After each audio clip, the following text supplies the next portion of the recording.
Graphics designing এই শব্দটি শুনলে আমাদের মনের মাঝে অনেক প্রশ্ন ওঠে। যেমন ধরুন, গ্রাফিক্স ডিজাইনিং করতে হলে হাই কনফিগারেশনের একটি কম্পিউটার অথবা ল্যাপটপের প্রয়োজন হবে এবং আপনাকে ফটোশপের কাজ জানতে হবে।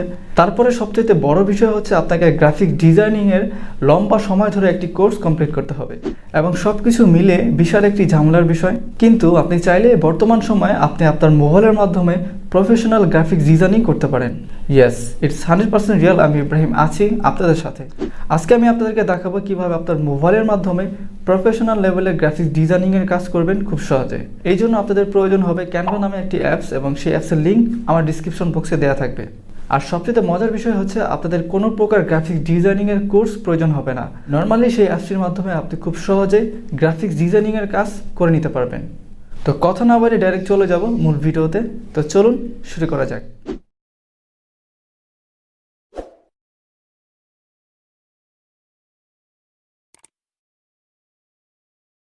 তো সরাসরি আমি চলে যাব ক্যানভা অ্যাপসটিতে। আমি ক্যানভা অ্যাপসটি ওপেন করে ফেলছি, দেখতে পাচ্ছেন আপনারা।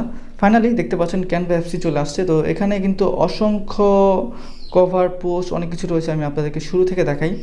প্রথমে দেখতে পাচ্ছেন পোস্টার নামে একটি অপশন রয়েছে। এখানে কিন্তু অসংখ্য পোস্টার রয়েছে। তারপর রয়েছে Facebook cover art, YouTube thumbnail, Instagram post, banner, রয়েছে YouTube channel art, phone wallpapers, Facebook post, presentation, card, photo collage, রিজম, তারপর রয়েছে poster, logo, business card, certificate, social media, flyers এবং সর্বশেষ রয়েছে ভিডিও।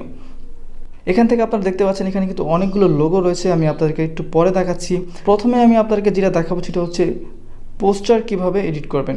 এখানে কিন্তু অসংখ্য পোস্টার রয়েছে, দেখতে পাচ্ছেন। এখান থেকে আপনি যে কোনো একটি পোস্টার সিলেক্ট করতে পারেন। ধরুন আমি এই পোস্টারটাকে আপনাদেরকে একটু এডিট করে দেখাই। একটু সময় ওয়েট করবেন, দেখতে পাচ্ছেন। ওকে, ফাইনালি কিন্তু পোস্টারটি চলে আসছে। এখান থেকে আপনি কিভাবে এই পোস্টারটাকে ডিজাইনিং করবেন। তো সর্বপ্রথম আপনি যেটা করবেন, এখানে যে ব্যক্তির ছবিটা রয়েছে এই ছবিটাকে চাইলে আপনি চেঞ্জ করতে পারেন। তো আপনি কিভাবে চেঞ্জ করবেন, এই ছবির উপর আপনি জাস্ট একটু ক্লিক করবেন। ক্লিক করার পর দেখতে পাচ্ছেন সেই ছবির এরিয়াটা চলে আসছে। এখান থেকে আপনি জাস্ট ডিলিট অপশনে ক্লিক করবেন, দেন ডিলিট ইমেজ। ওকে, তারপরে এখানে যদি আপনি আপনার ছবি ইউজ করতে চান তাহলে আপনাকে যেটা করতে হবে, বাম পাশে দেখতে পাচ্ছেন প্লাস নামে একটি অপশন, সেখানে আপনাকে ক্লিক করতে হবে। তারপর আপলোড নামে যে অপশনটি রয়েছে সেখানে গিয়ে কিন্তু আপনার ভিডিওগুলো অথবা আপনার ছবিগুলো আপলোড করে রাখতে হবে।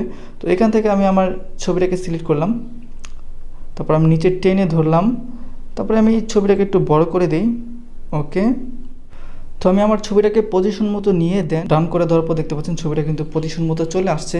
তো এখান থেকে আপনি উপরে দেখতে পাচ্ছেন উপরে অনেকগুলো লেখা রয়েছে। এখান থেকে আপনি সমস্ত লেখাগুলো আপনি আপনার যে ক্যাটাগরি পোস্টার করতে চান সেই ক্যাটাগরি লেখা আপনি লিখতে পারেন। তো এখান থেকে ধরুন আমি প্রথমে যে লেখাটা রয়েছে সেটাকে আমি একটু চেঞ্জ করব। সেই লেখার উপরে ক্লিক করলে নিচে দেখতে পাচ্ছেন এডিট নামে একটি অপশন, সেখানে আপনি চলে যাবেন। আমি সেখানে ক্লিক করে দিলাম। তারপর এখান থেকে আপনি ধরুন সিম্পলি টাইপ করছি গ্রাফিক ডিজাইন, ঠিক আছে। তারপর আমি এখান থেকে ওকে করে দিলাম। তারপর দেখতে পাচ্ছেন এখানে কিন্তু গ্রাফিক ডিজাইন যে লেখাটি রয়েছে সেই লেখাটি চাইলে কিন্তু আপনি এখানে ফন্ট ইউজ করতে পারেন। এখানে কিন্তু অনেকগুলো ফন্ট রয়েছে। এখান থেকে যে ফন্টটা আপনার ভালো লাগে সেই ফন্ট ইউজ করতে পারেন। এবং ডান পাশে দেখতে পাচ্ছেন এখানে কালার নামে অপশন রয়েছে। এখানে কিন্তু আপনি চাইলে কালারও আপনি আপনার মন মতো ইউজ করতে পারেন। পোস্টারটি সমস্ত ডিজাইন করা ওকে হয়ে যায়। তারপর আপনি এই পোস্টারটি কীভাবে সেভ করবেন, এই জন্য আপনাকে উপরে সেভ নামে যে অপশনটি রয়েছে দেখতে পাচ্ছেন, সেখানে আপনি ক্লিক করলেই আপনার এই ছবিটা সেভ হয়ে যাবে, অর্থাৎ আপনার এই পোস্টারটা সেভ হয়ে যাবে। দেখতে পাচ্ছেন সেভ হচ্ছে। ওকে, ফাইনালি কিন্তু আমার এই পোস্টারটা সেভ হয়ে গেছে। এখান থেকে আমি আবার নিচে আমার হোম পেজে চলে আসলাম। হোম পেজে চলে আসার পর দেখতে পাচ্ছেন এখানে আমি একটু নিচে যাই। নিচে যাওয়ার পর আমি আপনাদেরকে দেখাচ্ছি। দেখতে পাচ্ছেন এখানে লোগো নামে একটি অপশন আছে, কিন্তু অনেকগুলো লোগো রয়েছে। এবং উপরে যে পোস্টারটা দেখালাম সেখানে কিন্তু অনেকগুলো পোস্টার রয়েছে। তো এখান থেকে সিম্পলি ধরুন আমি এই লোগোটাকে আমি এডিট করব। ঠিক আছে, ওপেন হয়েছে।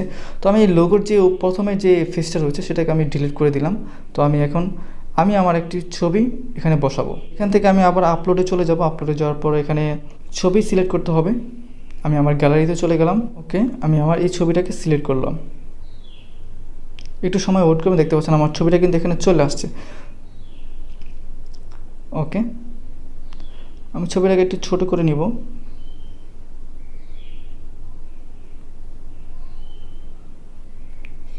ওকে, তারপর এখানে যে আমার নামটা রয়েছে আমি আমার নামটাকে এখানে লিখে দিব। ওকে, নিচে আমার ডিজিগনেশনটা দিব, ধরুন আমি একজন জার্নালিস্ট অ্যান্ড প্রোগ্রামার। ওকে, দেখতে পাচ্ছেন এখানে কিন্তু অনেক সুন্দর একটি লোগো তৈরি হয়ে গেল। তো ফাইনালি যখন আপনি আবারও এই লোগোটাকে সেভ করতে যাবেন তখন কিন্তু আপনাকে আগের মতোই উপরে সেভ অপশনটিতে ক্লিক করলে কিন্তু আপনার এই লোগোটি সেভ হয়ে যাবে। দেখতে পাচ্ছেন আমার এখানে কিন্তু আমার লোগোটি সেভ হচ্ছে।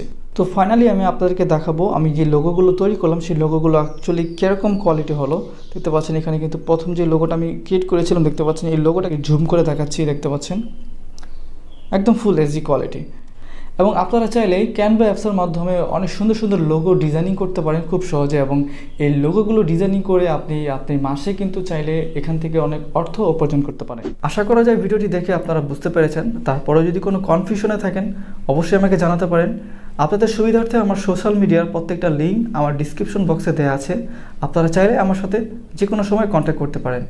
আজকে এই পর্যন্তই, সবাই ভালো থাকবেন। আসসালামু আলাইকুম।